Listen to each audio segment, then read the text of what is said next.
Donc c'est parti pour le dernier round entre Suzu-san et Wasuda. Donc si Wasuda s'impose, c'est la victoire pour son équipe. Si Suzu-san s'impose, il va devoir affronter Aitsu Danike après. Enfin bref, c'est parti. Le saucé qui passe dans la garde, le tic trop sur le babé de la part de Suzu-san qui rate complètement son dash avant le avant A.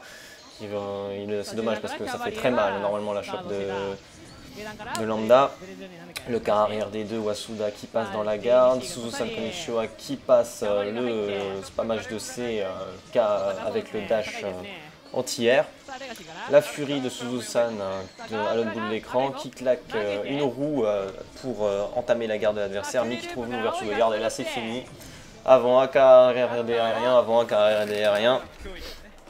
Victoire de Suzu-san Konnichiwa face à Wasuda. Et on va donc enchaîner avec la belle entre les deux équipes, donc Suzu-san contre Aitsu Nanike, avec ma vidéo qui saute un petit peu encore une fois, donc j'ai l'impression que j'ai des montages qui se superposent sans raison apparente. Donc, alors apparemment il y en a un qui feinte, il fait genre je vais prendre Bang. T'inquiète pas, tu vas voir, je vais pas prendre Lambda, moi je vais y aller avec Bang, je vais te pourrir à la tête avec mon top tier qui a 2 airs dash là. Mais non, donc c'est parti, la belle entre Suzu-san et Aitsu.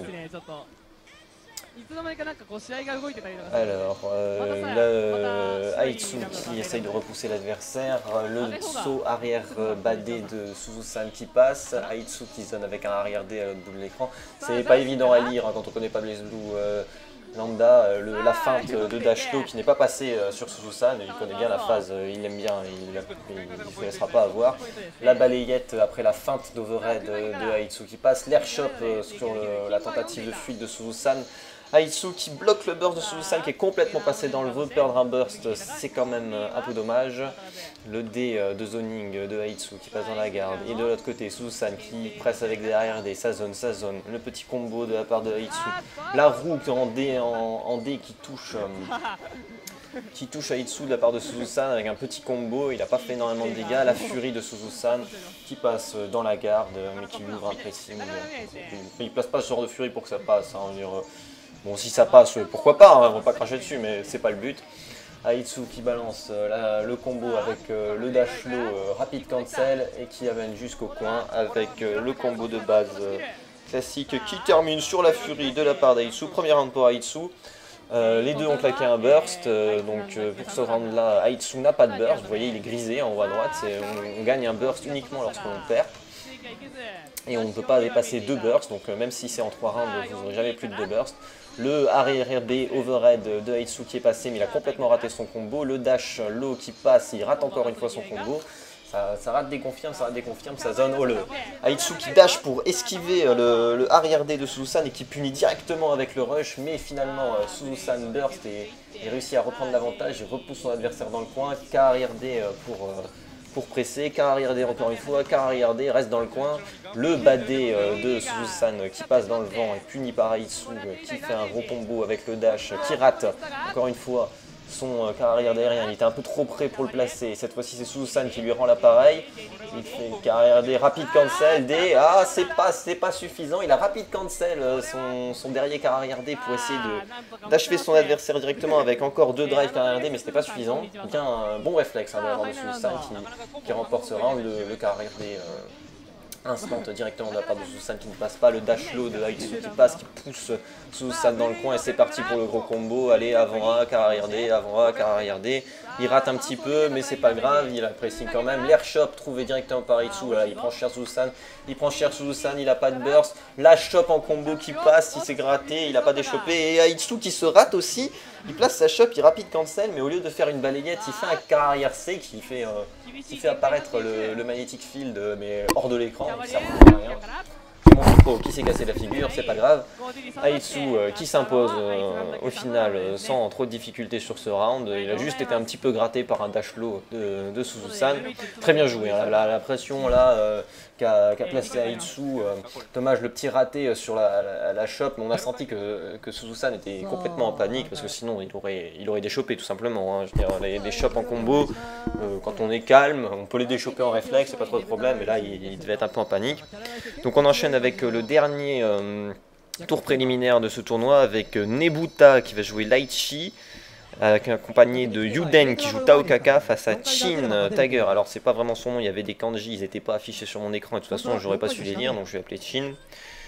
Chin Tiger qui est en team avec un Karl qui s'appelle Sechan. Donc on commence avec Laichi Tiger et encore une fois ça va zoner. Toi le gros, tu viens pas m'attraper, tu me touches pas. Donc Laichi qui est relativement bien armé pour le zoning, hein, le arrière D qui est passé de la part de Laichi mais qui se fait choper par le Tiger. Là elle est dans le coin, c'est balle partie pour elle. Malheureusement le B bassé qui whiff sur Laichi. De toute façon il y a tellement de trucs qui whiff sur Laichi, c'est pas Karl non plus, mais quand elle est baissée, c'est un peu comme Chun-Li dans 3.3 quoi. Vous essayez de taper, elle est baissée, ça passe au-dessus, pas de problème. Donc le rush, Laichi qui rush, qui n'a pas peur, le arrière D qui est passé, elle passe, elle pousse Tiger jusqu'au coin, le bassé qui est passé, on lui renvoie le bâton dans la tête, et je me fais pause sur MSN par un andouille. Le 360 en Okizem après le je sais plus quoi de Tiger, j'ai été perturbé, qui n'est pas passé parce qu'il était trop loin. Le saucé de Tiger qui passe, Laichi qui burst, Laichi qui envoie son bâton, donc le drive de Laichi c'est ça, hein, elle appuie sur D, elle pose son bâton, elle a des coups différents. Le Gyoizo All Green hein, qui passe dans la garde, c'est le coup le plus rapide du jeu, hein, c'est même plus rapide qu'un 720 de Tiger. Hein. Et c'est passé dans la garde. Le combo dans le coin, alors de toute façon Laichi quand elle met quelqu'un dans le coin c'est juste infâme. Hein, elle se rate, ah oui alors ça c'est énervant avec Tiger, il a énormément tendance à sortir du coin tout seul tellement il est gros. En fait vous êtes en train de se le presser dans le coin, il est au-dessus de vous, il y a un bug d'hitbox, il retombe derrière vous, il doit retomber devant vous. Ça arrive très souvent, c'est très frustrant. Donc c'est reparti, Laichi qui a pris le premier round sans trop de difficultés face au Tiger. Mais le Tiger qui n'a utilisé aucun de ses bursts, il les conserve, il a tenté le 360 dans le mix-up de Laichi, mais elle avait sauté en arrière. Ah, le badé qui a traversé Laichi dans son recover, je ne sais pas si c'était voulu pour placer un 3-6, mais en tout cas Laichi ne s'est pas fait avoir. Le gros combo de Laichi qui pousse jusque dans le coin, qui cross-up. La Tiger qui décide de burst, il s'est dit toi tu m'as cross-up, tu t'es mise dans le coin toute seule, je vais te choper, je vais te défoncer, mais ça marche pas. Elle fait énormément de mix-up arrière D après son stance, hein, la Laichi, et de toute façon c'est quasiment imbloquable ce genre de truc, c'est complètement infâme. L'overhead bien gardé par la part de Tiger, le Gyoizo qui passe cette fois-ci dans le start-up de la boule magnétique de Tiger, et là c'est fini. Alors, de toute façon, théoriquement c'était déjà fini sur le All Green de Laichi, mais elle a un petit peu raté son combo.